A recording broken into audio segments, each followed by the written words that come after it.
Hello বন্ধুরা, আমি এবার নতুন একটা খাবার নিয়ে চলে এসেছি, যে খাবারটা বাচ্চারা একদমই পছন্দ করে না। তো আমি আজকে বানাচ্ছি কলমি শাকের পাকোড়া। তো আমি এর মধ্যে চালের গুঁড়ো, বেসন, লেবুর রস আর নুন হলুদ যেটুকু যা লাগে সব কিছুই আমি দিয়েছিলাম, একটু মিষ্টিও দিয়েছিলাম। আর এটাকে আমি দেখো ভালো করে মাখিয়ে নিচ্ছি। হালকা একটু জলও দিয়েছিলাম, খুব বেশি জল দিইনি আমি এর মধ্যে। তারপরে যে তেল বসিয়ে দিয়েছি একটা জায়গায়, তেলটা একটু ভালো হিট হয়েছে। তারপর আমি এর মধ্যে একে একে কলমি শাকের পাকোড়াগুলো দিয়ে দিচ্ছি।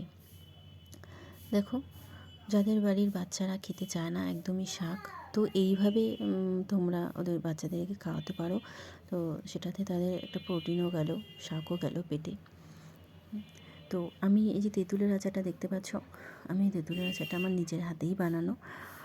আমি এখান থেকে কিছুটা নিয়ে নেব একটা প্লেটের মধ্যে, কারণ পাকোড়াটা এই তেঁতুলের আচার দিয়ে খেতে খুবই ভালো লাগে।